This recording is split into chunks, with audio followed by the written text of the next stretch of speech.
Here are 5 things I like about owning a Series X, and some things I don't like about it. Let's discuss.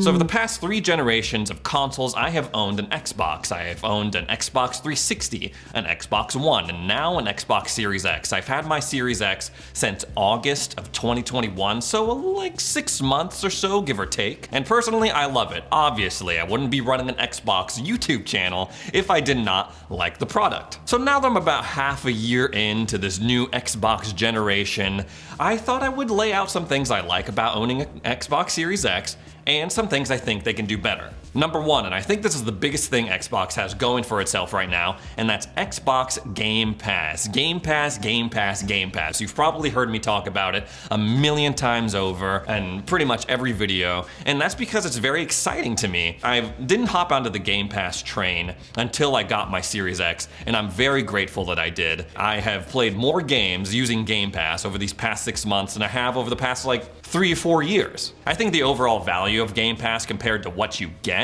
is incredible, and I have played many games. Working through my backlog has at sometimes caused me to neglect my other consoles. I do have a PlayStation 5 and a Nintendo Switch, and there will be just months that go by that those consoles collect dust as I work through my back catalog of Game Pass games, which is great. I have loved Psychonauts 2, Forza Horizon 5, Halo Infinite, which we'll talk about in a little bit, Scarlet Nexus, Subnautica Below Zero, Plague Tale, all the Bethesda games. I've revisited Oblivion. The list goes on and on, really. And for me personally, I think it encourages people to try games that they wouldn't necessarily try. I've talked about this a little bit in the past, but when Forza Horizon 5 came out, I'm not usually a racing game guy. I don't really go for those types of games. But when it came to Game Pass, I was like, okay, let me give this a shot, and I ended up loving it. I wouldn't have taken that chance on it if I had to pay full price for the game, and I'm very glad that Game Pass allowed me the opportunity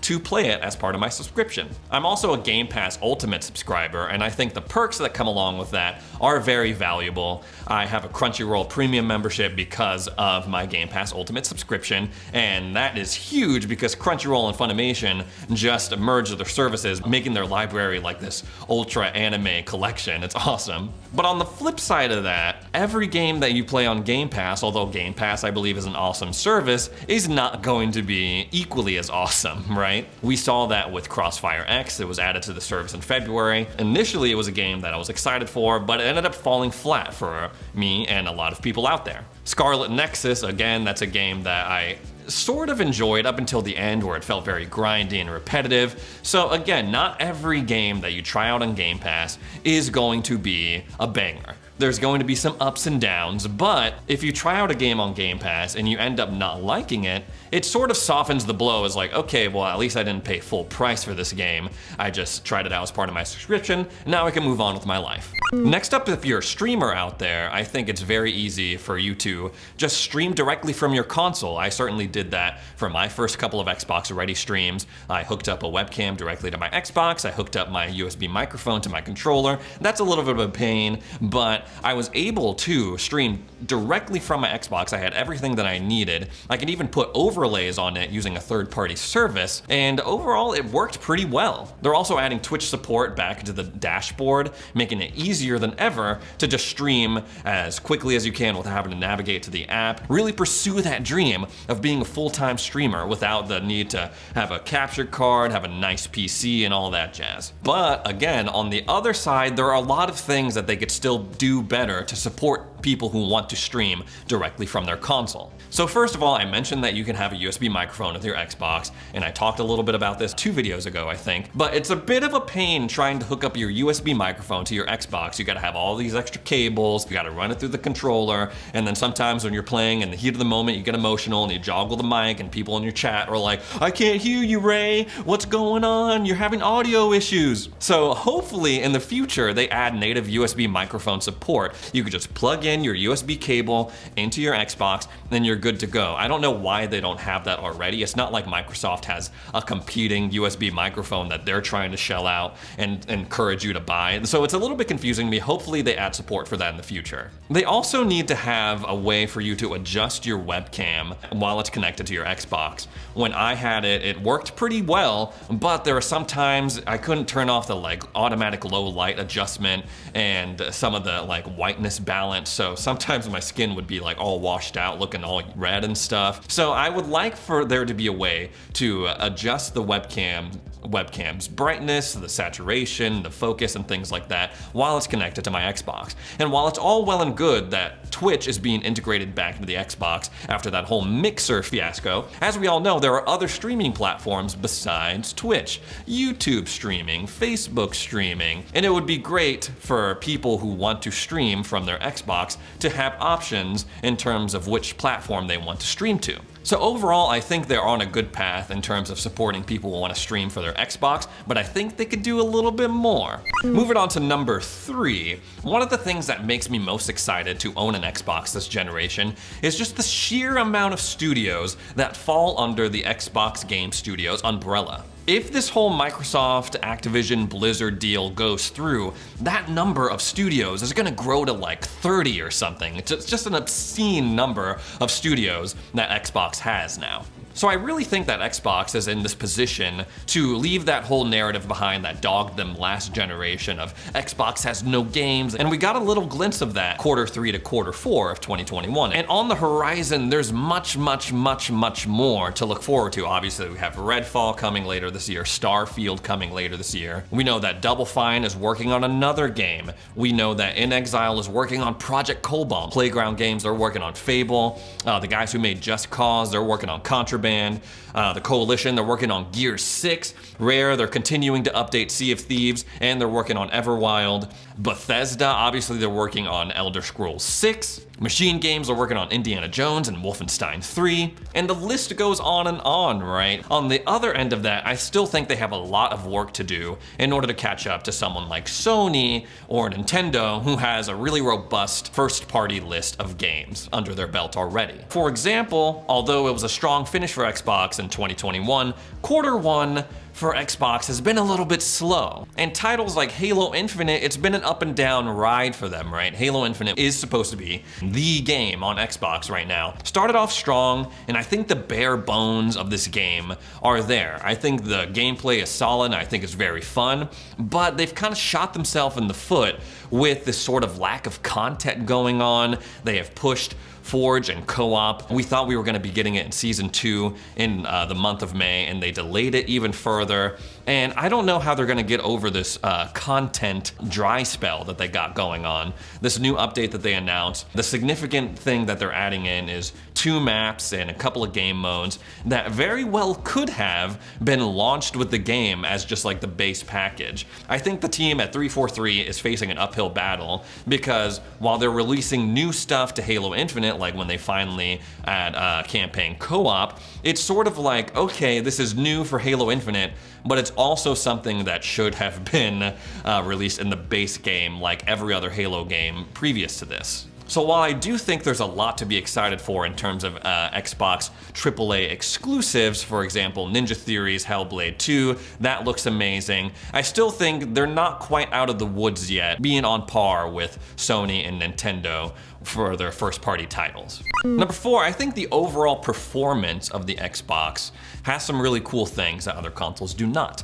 First of all, you got 1440p support. And obviously that's a very common monitor resolution, and most people opt for the 1440p versus the full 4K because they usually have higher frame rate capabilities on those types of monitors. Over on PlayStation side, it's either 4K or 1080p. There's no in between. There's no 1440p support. Also, Xbox supports variable refresh rate, meaning that if your game's FPS is lower than your monitor's FPS, it'll lower your monitor's FPS to the same that your game is running to prevent screen tearing. And that has been very clutch, especially for some of these unoptimized games that are coming out, some older games that are coming out. It makes the experience a lot more consistent graphically. But on the other end of that, starting to sense a theme here, right? The narrative of these new games coming out always seems to be like Xbox is having problems running this game, they're running into visual bugs, they're running into stuttering, and it always seems to come down to the developers